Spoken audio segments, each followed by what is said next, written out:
Hey, what's up, guys? I hope you guys are doing good. So, this is your maths mentor, Samrat sir, and today we are going to discuss set theory. It's a very important chapter. Okay, और ये जो 11th standard से 11 12 उन students के लिए बहुत सही है क्योंकि इसके बाद जब आप मैथमेटिक्स के ऊपर कुछ करेंगे ग्रुप थ्योरी या फिर रिंग्स सेट थ्योरी का कॉन्सेप्ट बहुत ही इंपॉर्टेंट होगा है ना। तो so without wasting time let's start. तो सबसे पहले जब आप किसी दुकान पे जाते हो कि कुछ क्रेयॉन्स खरीदने है ना, कुछ क्रेयॉन्स खरीदने, तो दुकानदार को बोलते हो कि सर एक सेट ऑफ क्रेयॉन्स दीजिए। तो आपको एक पैकेट हाथ में थमा देता है जिसके अंदर बहुत सारे रंग बिरंग क्रेयॉन्स है, हर एक डिफरेंट कलर है ना। So you have got a collection of such crayons and each crayons are distinct. So set is nothing but a collection of elements. The elements are distinct and independent of order. Okay. So set is collection of distinct well-defined elements with independent of order. यानी कि अगर समझ लो मेरे पास एक set ऐसा लेता हूँ कि ऑल द भावेल्स यानी कि ए ई आई ओ यू, तो सेट को हम हमेशा एक कर्ली ब्रैकेट के अंदर लिखते हैं, ठीक है। तो ये मेरे पास क्या है, एक भावेल सेट है ना। इसी तरह से मैथ्स में बहुत सारे वेल डिफाइंड ऐसे कुछ सेट्स है जिनको कुछ नोटेशन के बदौलत हम इंडिकेट करते हैं, जैसे कि the set of all natural numbers, यानी कि इस तरह से लिखते हैं set of all natural number का मतलब 1 2 3 4 एंड सो ऑन है ना, infinity up to infinity. So this is the set of all natural numbers, this is the set of integers. You know what is integer number, so that's it. From the right side 1 2 3 4 and so on, and from the left side the negation of the number -1 -2 -3 and so on, right? So this is all the integers. Now positive integer, that means the integers which are positive, that is z plus. Okay, this is the negative integer set. Okay, this is the rational number. You know rational number, the number which can be written as p by q, where q not equals to 0, and p and q are both from integers, right? The set of all positive rational numbers, so simply plus negative rational number, simply this irrational number, okay, this okay ये symbol का मतलब मैं बाद में समझाऊंगा, ठीक है। ये ऊपर जो सी लिखा है इसको हम कॉम्प्लीमेंट बोलते हैं, ठीक है। ये मैं बाद में समझाऊंगा। The set of all non zero real number, you all know the real number is, that's it, this is R. So non zero मतलब जो रियल नंबर में सिर्फ नॉन जीरो एलिमेंट्स है, यानी कि आर स्टार। आर स्टार का मतलब ये है कि आर सेट है जिसमें से हम जीरो से जीरो एलिमेंट को हम एलिमिनेट कर रहे हैं, जीरो के अलावा कुछ भी, ठीक है। Set of all positive real number simply R plus, the set of all negative real numbers simply that is r minus, perfect. The set of all complex number, this is c. Okay, next. So how many sets are there in the basis of number of elements? There are two types of sets. One is finite, another is infinite. Finite का मतलब है जो set में सिर्फ finite number elements होता है, यानी कि समझ लो मेरे पास एक सेट है, इस सेट ऑफ भावेल्स है ना। सो ए ई आई ओ यू, तो इस सेट में केवल 5 एलिमेंट्स है, तो एक फाइनाइट सेट हुआ है ना।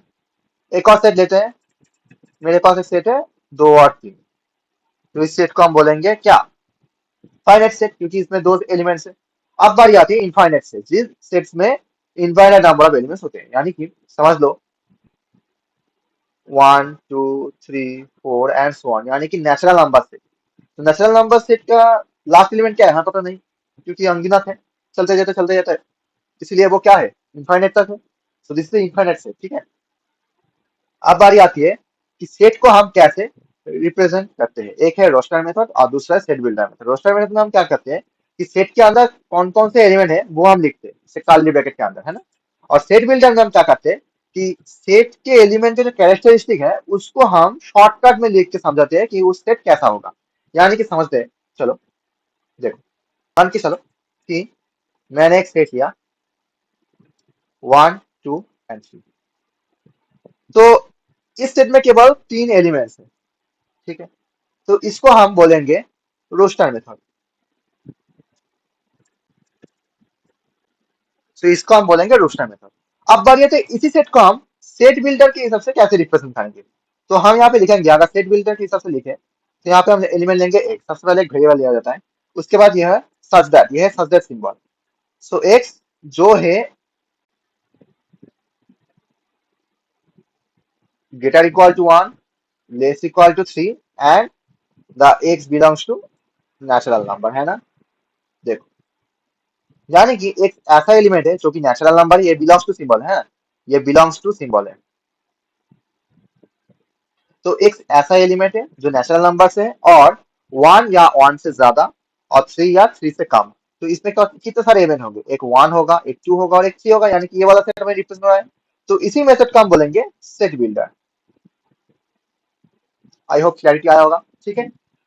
तो इसके बदौलत हम किसी भी स्टेट को सेट बिल्डर के बदौलत बहुत ही यूनिक तरीके से रिप्रेजेंट कर सकेंगे और वो दिखने में हमेशा बहुत ही अच्छा होता है, ठीक है। एक और देखते हैं, चलो समझ दो। मेरे पास एक सेट है all two n such that n belongs to natural number. यानी कि ऑल टू एन का मतलब अगर एन वन हुआ तो टू एन का मतलब होता है इसका वैल्यू है टू।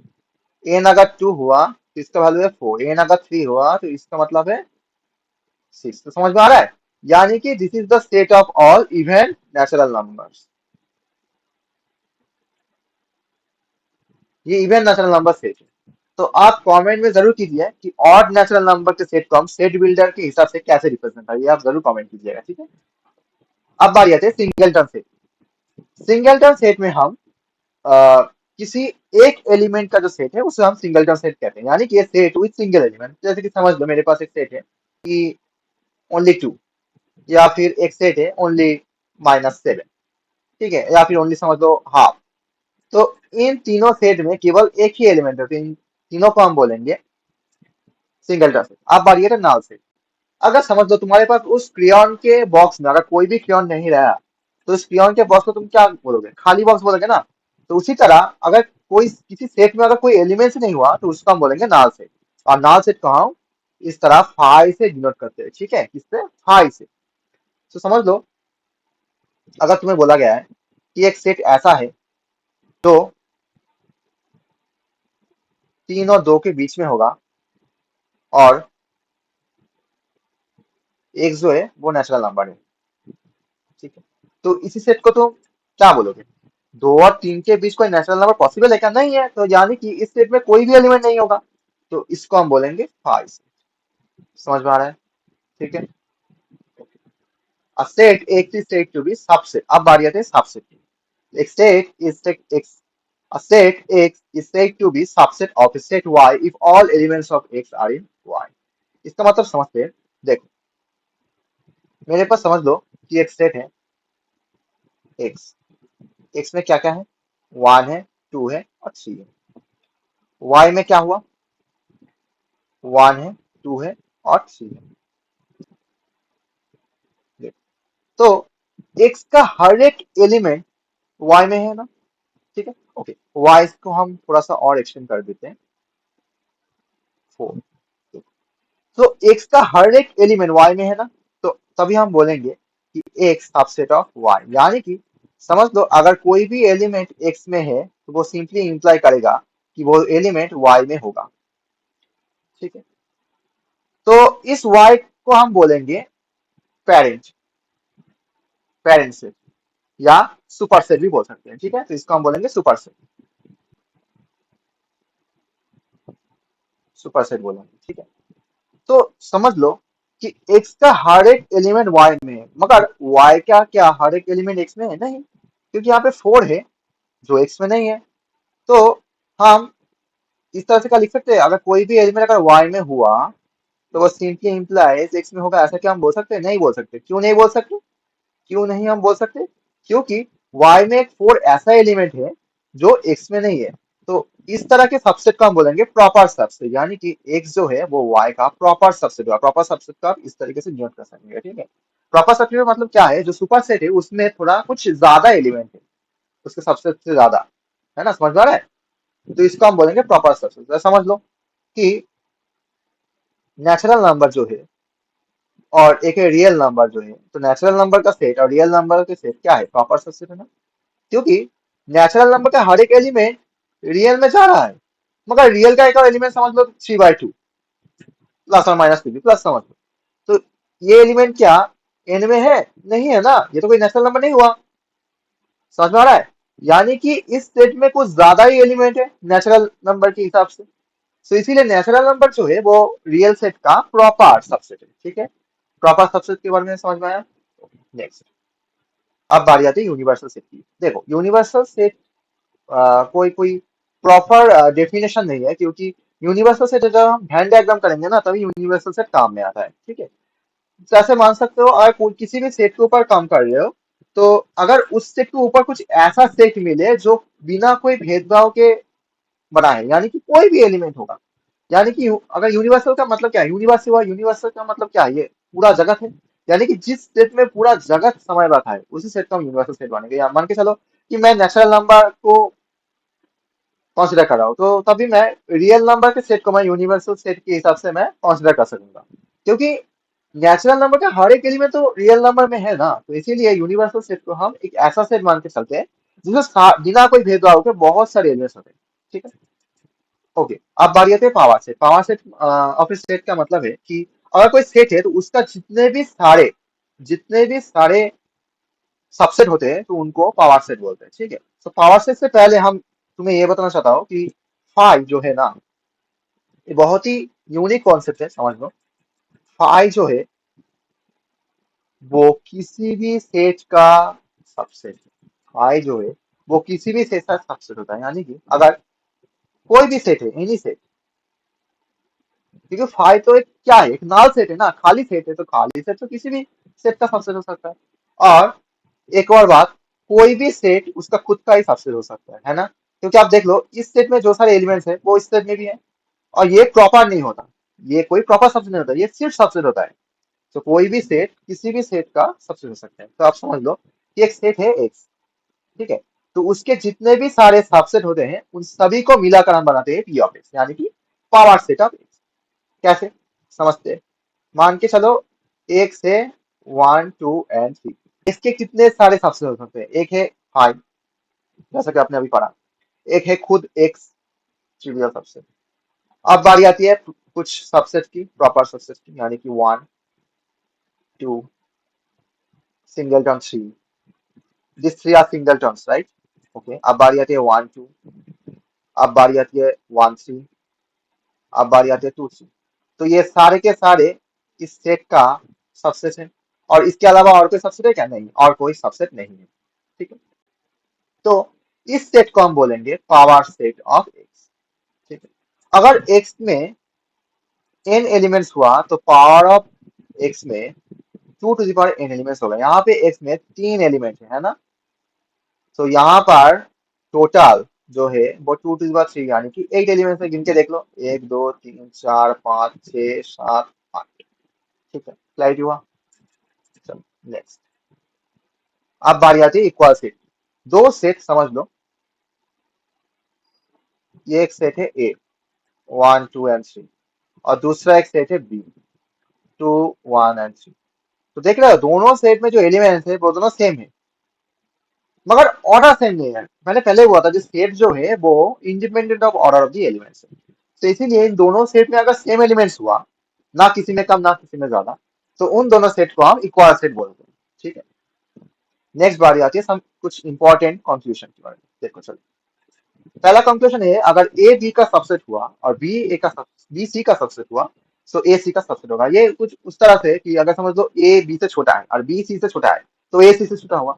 तो उसी तरह से इसको प्रूव करेंगे। देखो, मान के चलो कि ए सबसेट ऑफ बी है, यानी कि इसका मतलब क्या है, अगर एक्स लेता हो ए से, ठीक है, तो वो सिंपली इंप्लाई करेगा कि वो एलिमेंट बी में होगा। ठीक है, और यहाँ पे बोला गया है कि बी जो है वो सी का भी सबसेट है, यानी कि एक्स बी से है, तो वो सिंपली इंप्लाई करेगा एक्स जो है वो सी से है। सो हमने एक्स को ए से लिया था और इसको भेजा कहाँ, सी पे भेजा। सो डेफिनेटली ए जो है वो सी का सच। एक एग्जांपल लेते हैं, चलो ये सोचो 5 6 7, ये मेरे पास ए है, बी जो है वो है 5 6 7 8, और सी जो है वो है 5 6 7 8 9। ठीक है, तो देख सकते हो ए जो है वो बी का सबसेट है ना, और बी जो है वो सी का भी सबसेट है। सो हम डायरेक्ट बोल सकते हैं कि ए सी का डायरेक्ट सबसेट हो सकता है ना। देखो 5 6 7, यहाँ पे 5 6 7 ऑलरेडी मौजूद है। अगर दो सेट एक दूसरे के सबसेट हो गया तो उन दोनों सेट को हम बोलेंगे इक्वल सेट, यानी कि समझ लो कि मेरे पास एक सेट है 1 2 एंड 3 और दूसरा सेट है 2 1 एंड 3। तो समझ में आ रहा है कि ए का जो सेट है वो बी का सबसेट है, क्योंकि ए का हर एक एलिमेंट बी में है, तो इसीलिए ए सबसेट ऑफ बी। और बी का हर एक एलिमेंट ए में है, तो इसीलिए बी सबसेट ऑफ ए। अगर इन दोनों आपस में एक दूसरे का सबसेट हो गया तो ये दोनों क्या है, इक्वल है ना। तो इसको टेक्निकली कैसे प्रूव करते हैं, समझ लो कि मेरे पास एक सेट है एक्स जो कि ए में है, तो ये सिंपली इंप्लाई करेगा कि ये बी में है। ठीक है। और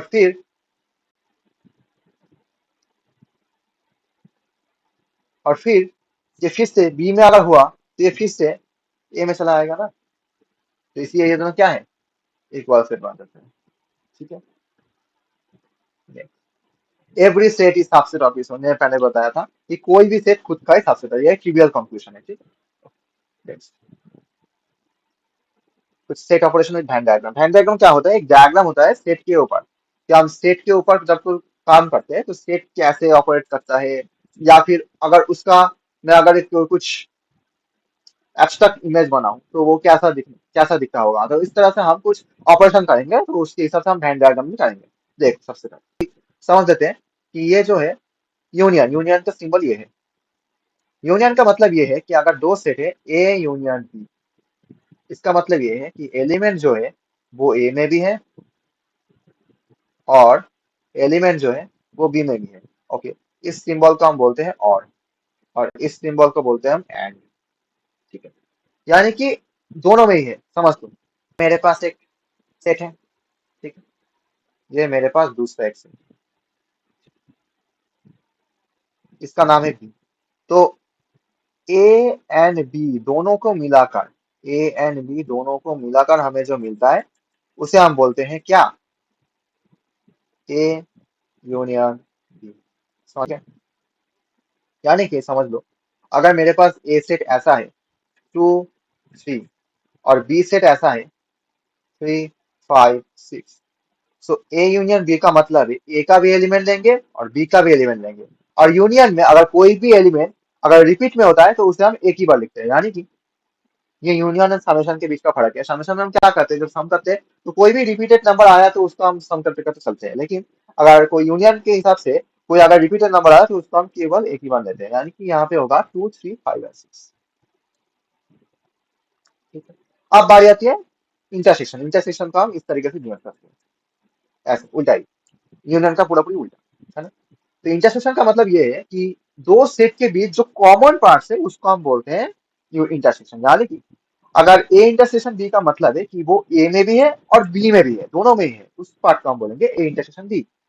यानी कि ए इंटरसेक्शन बी का मतलब है कि elements that belongs to A and this is my and symbol and the element also belongs to B. तो समझो, ये मेरे पास एक सेट है बी और ये मेरे पास एक सेट है ए। मेरे पास ए है, ये मेरे पास बी है। तो इन दोनों में आप देख सकोगे ये वाला पार्ट जो है ये कॉमन है ना, ये वाला पार्ट जो है ये कॉमन है। तो इसी को हम बोलेंगे ए इंटरसेक्शन बी। कैसे देखिए कि अगर थोड़ा सा स्क्रीन को बड़ा कर देता हूँ,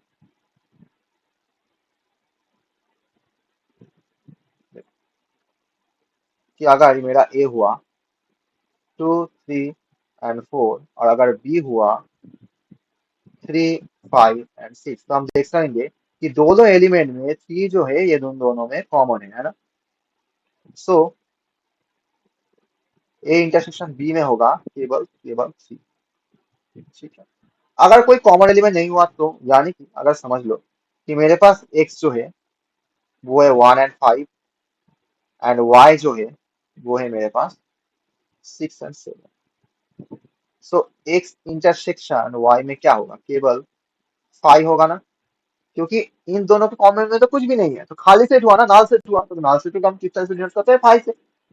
सो अगर दोनों सेट के बीच में कोई कॉमन एलिमेंट नहीं हुआ तो उसको हम 5 से डिनोट करेंगे, मतलब उसका इंटरसेक्शन 5 है। तो तभी हम उन दोनों को बोलेंगे डिस्टिंक्ट सेट, जो कि हम अभी अभी पढ़ेंगे। देखो डिसजॉइंट सेट, अभी मैं बता रहा था डिसजॉइंट सेट। डिसजॉइंट सेट का मतलब क्या होता है कि अगर दोनों सेट ए एंड बी उन दोनों का अगर इंटरसेक्शन 5 हुआ ना, तभी हम बोलेंगे A and B are disjoint. एक एग्जांपल एक और लेते हैं, चलो। ओके, एक है रैशनल नंबर से और दूसरा है इरेशनल नंबर से। तो रैशनल और इरेशनल के बीच में कोई कॉमन एलिमेंट्स है क्या? नहीं है ना। तो ये दोनों क्या है? डिसजॉइंट्स है, यानी कि इन दोनों का इंटरसेक्शन क्या होता है? डिसजॉइंट होता है। ठीक है, समझते हैं। मेरे पास एक सेट है ए इस तरह और बी सेट है ये। सो मेरे पास ए है और बी है।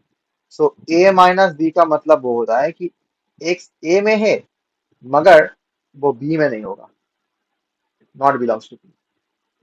यानी कि इस वाले पार्ट को हम बोलेंगे कि ए माइनस बी।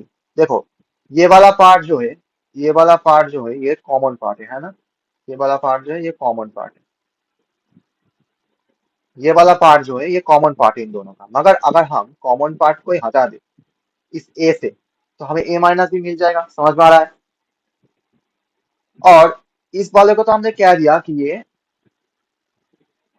ए माइनस बी है। इस वाले पार्ट को हम क्या बोलेंगे?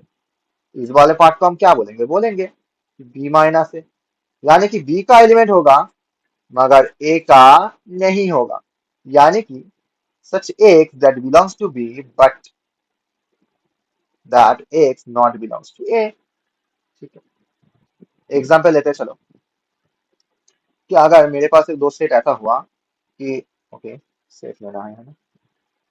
एक ऐसा हुआ ए 1 2 and 3 और बी है 3 4 5।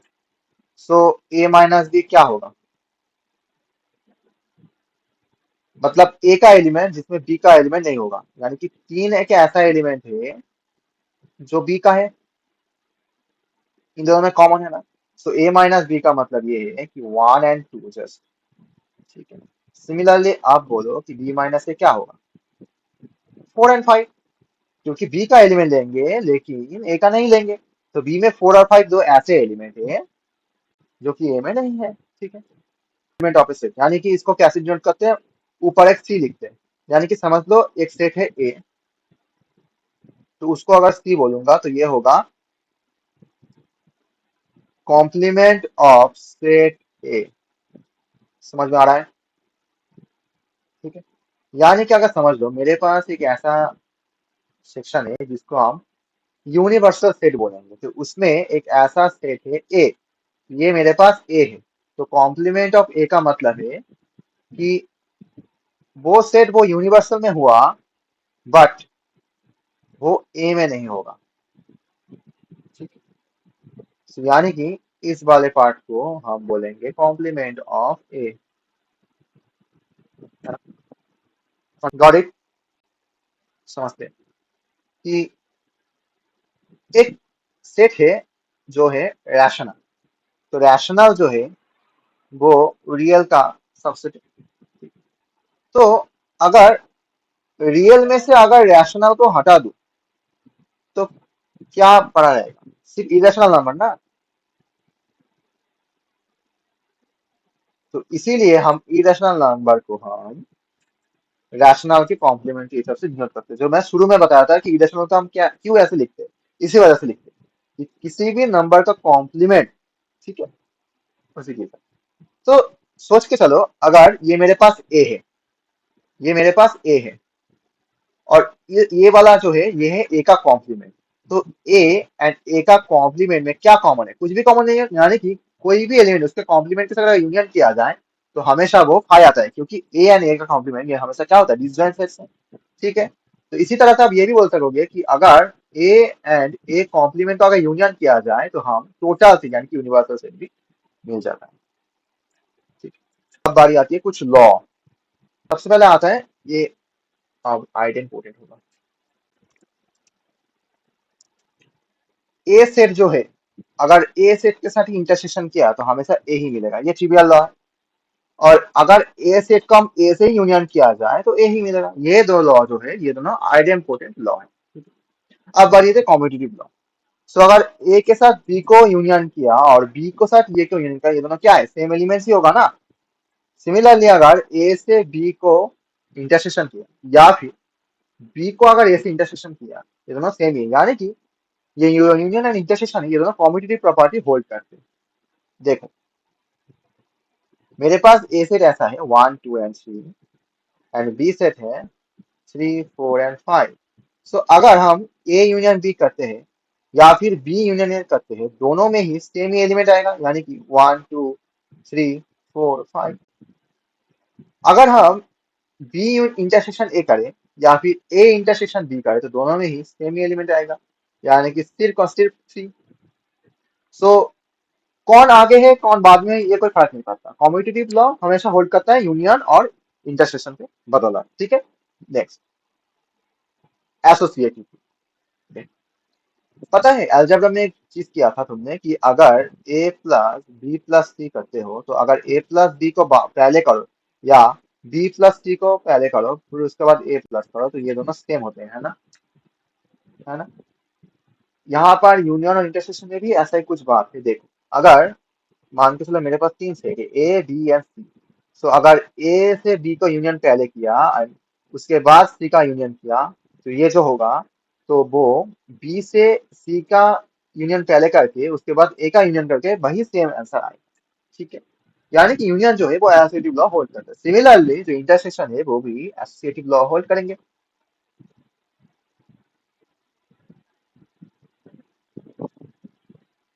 ठीक है, इतना क्लैरिटी हुआ। So, उसके बाद आ जाती है डिस्ट्रीब्यूशन लॉ। ओके, नंबर्स में डिस्ट्रीब्यूशन लॉ ऐसा क्या था कि A into B plus C का मतलब होता है A into B plus A into C. अगर मैं यहाँ पे तीन सेट लेता हूँ A union B intersection C, तो इसका मतलब क्या है कि ए दोनों के साथ ही यूनियन में है और इन दोनों के बीच इंटरसेक्शन, यानी कि A union B intersection A union C. Similarly अगर आप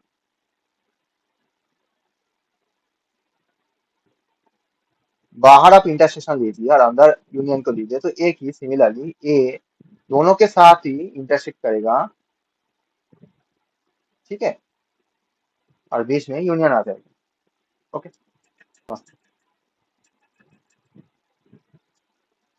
कि अगर मान के चलो मेरे पास तीन सेट है ए 1 2 3, बी 2 3 4 एंड सी 3 4 5। तो सबसे पहले हम करते हैं कि A union B intersection C. So B intersection C में क्या है, बी और सी का जो कॉमन लिमिट यानी कि 3 and 4,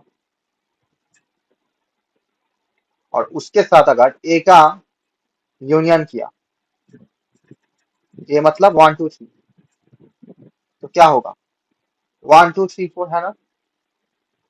ये, और अगर मैं यहाँ पे A union B intersection A union C करूँ, तो क्या होगा?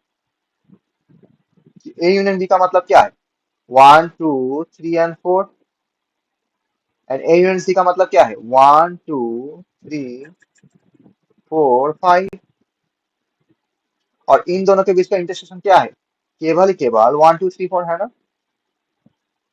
केवल 1 2 3 पर ही कॉमन है ना? तो इसका मतलब इसमें भी और इसमें भी, इन दोनों में भी आंसर क्या हो रहा है, सेम आ रहा है।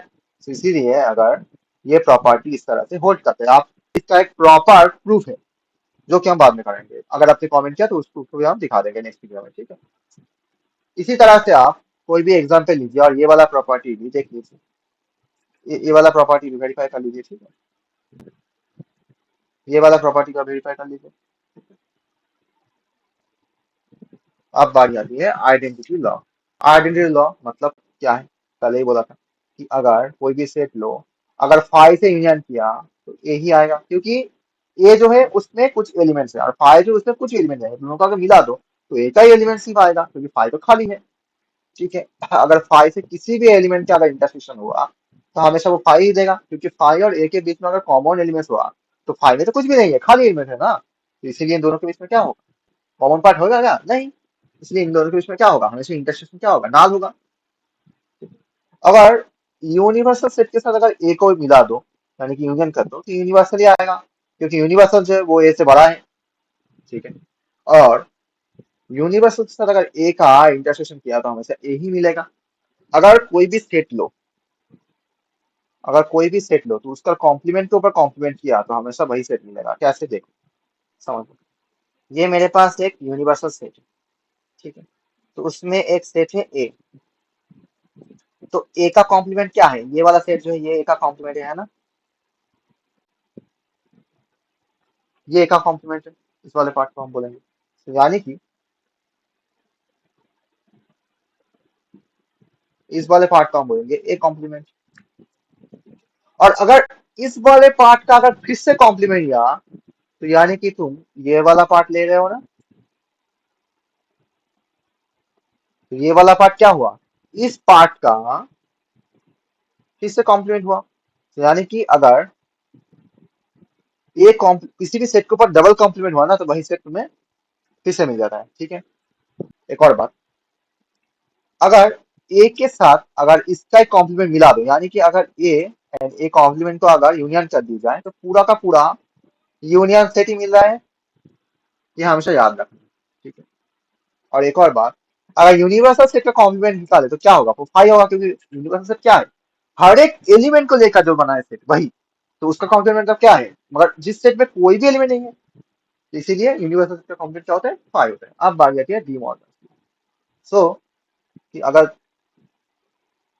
ए एंड बी, ये दो एलिमेंट लिया, इन दोनों का अगर यूनियन किया, ठीक है, तो इनके ऊपर अगर कॉम्प्लीमेंट लगाया तो ये हो जाएगा ए का कॉम्प्लीमेंट इंटरसेक्शन बी का कॉम्प्लीमेंट। सिमिलरली अगर ए एंड बी, इन दोनों का अगर इंटरसेक्शन लेते हो ना, तो उसके ऊपर अगर कॉम्प्लीमेंट किया तो ये हो जाएगा ए का कॉम्प्लीमेंट यूनियन बी का कॉम्प्लीमेंट।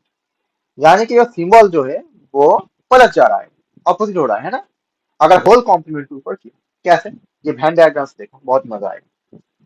समझ लो कि मेरे पास एक सेट है, ये है ए, ठीक है, दूसरा एक और सेट लेता हूँ,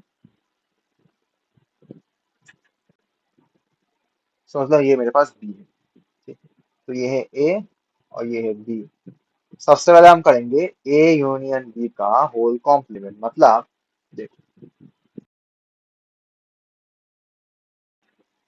अगर ए यूनियन बी का मतलब क्या है, ये वाला पार्ट है, ये ए यूनियन बी में होता है ना, इस वाले पार्ट को हम बोलेंगे ए यूनियन बी। तो इसका अगर कॉम्प्लीमेंट लिया, तो मतलब इस वाले पार्ट को लिया ना, इस वाले पार्ट को लिया ना, सिर्फ बाहर का। ठीक है, अब देखो, अगर ये मेरे पास ए हुआ, और ये मेरे पास समझ लो कि बी हुआ, ठीक है, ये ए है और बी है, और ये जो है वो यूनिवर्सल सेट है। ठीक है? तो सबसे पहले हम करेंगे ए कॉम्प्लीमेंट। ए कॉम्प्लीमेंट का मतलब क्या है, इस टोटल पार्ट को हम बोलोगे ए कॉम्प्लीमेंट है ना, इस टोटल पार्ट को आप बोलोगे सिर्फ ए कॉम्प्लीमेंट, मतलब कि एक से अलावा कुछ भी, इसमें ये बी वाले पार्ट भी हम ले लेंगे है ना, इसको हम बोलेंगे ए का कॉम्प्लीमेंट। अब बारी आती है बी का कॉम्प्लीमेंट। बी का कॉम्प्लीमेंट का मतलब ये वाला पार्ट है ना, यानी कि बी को छोड़कर सब कुछ, इस वाले पार्ट को हम बी का कॉम्प्लीमेंट बोलेंगे। समझ में आ रहा है। अब इन दोनों का अगर इंटरसेक्शन किया, अब इन दोनों का अगर इंटरसेक्शन करता हूं, तो सिर्फ इस पोर्शन को छोड़कर बाकी सब कुछ हो रहा है ना।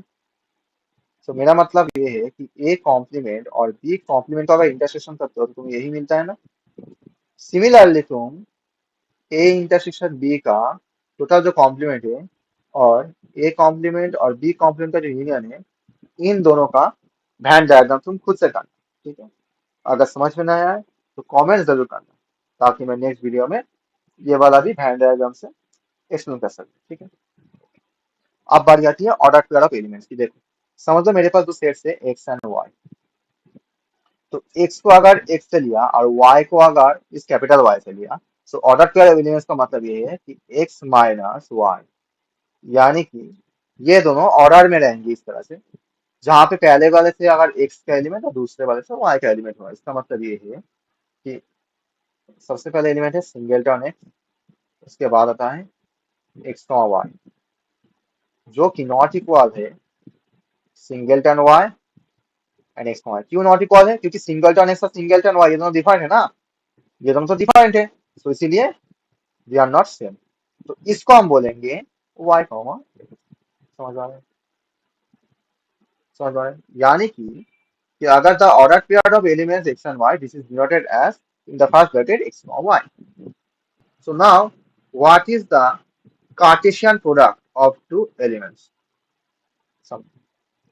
मान के चलो कि एक्स है और वाई है, ये दोनों सेट है, तो इन दोनों का कार्टेशियन प्रोडक्ट हम इस तरीके से डिनोट करेंगे। तो ओके, एक्स और वाई के अलावा एक लेते हैं कि ए भी लेते हैं, चलो एक से लेते हैं ए, एक और से लेते हैं बी। इन दोनों का कार्टेशियन प्रोडक्ट का मतलब ये है कि इनमें जो सब कुछ एलिमेंट है वो एक्स कॉमा वाई के बराबर है, जहां पे सबसे पहला एलिमेंट क्या है, ए से होगा, और वाई जो होगा वो हमेशा बी से होगा। यानी कि अगर मान के चलो मेरे पास एक ए सेट है इस तरह 1, 2, एंड बी सेट जो है वो है 3, 4। सो ए कार्टेशियन प्रोडक्ट ऑफ बी का मतलब है कि जो सेट जो है वो पेयर वाइज होगा। पहला element from the first set and second element from the second set. यानी कि 1, 3 हो सकता है एक सेट, है ना, एक पेयर। दूसरा 1, 4 हो सकता है एक पेयर, ठीक है। दूसरा 2, 3 हो सकता है एक पेयर, ठीक है। तीसरा 2, 4 हो सकता है दूसरा पेयर।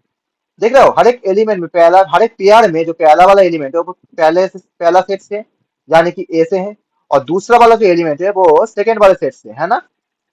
तो इसको हम बोलते हैं Cartesian product of two set.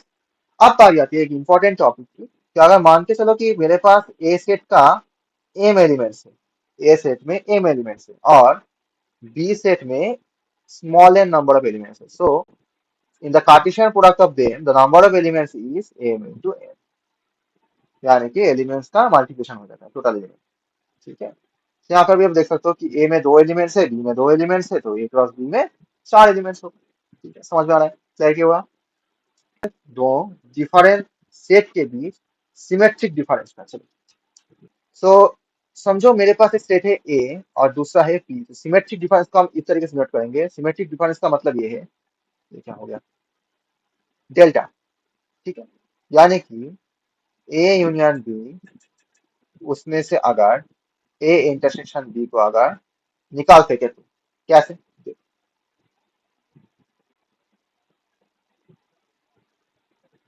ये मेरे पास एक सेट है ए, ये मेरे पास एक सेट है बी, ये ए है ये बी है, ठीक है।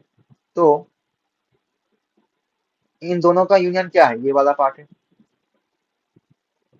लेकिन अगर इन दोनों के बीच का अगर इंटरसेक्शन किया तो ये वाला पार्ट है ना।